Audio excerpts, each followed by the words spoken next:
One of our favorites, friends of the program, Bobby Flay, here has a new cookbook, Bobby Flay's Barbecue Addiction. It makes sense when you actually taste and smell what we're about to. He's going to be making some of the great dishes that you can find in that book, and we welcome Bobby to the program. Bobby, how are you, buddy? I want to get to the book and the food in just a second. Yeah. I do want to ask you, though, the Paula Deen controversy involving the network, the Food Network, your thoughts?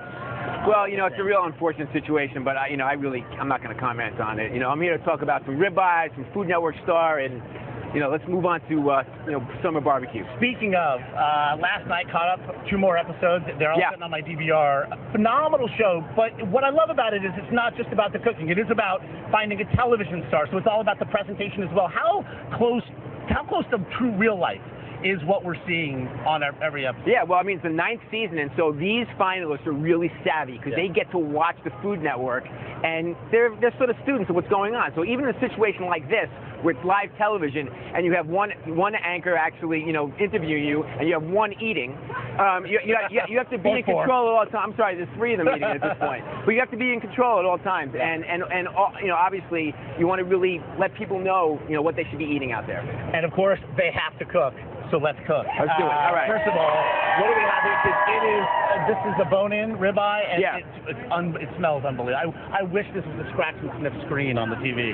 So what do we have here? All right. So we're making a bone-in ribeye with a molasses and red chili glaze. Okay.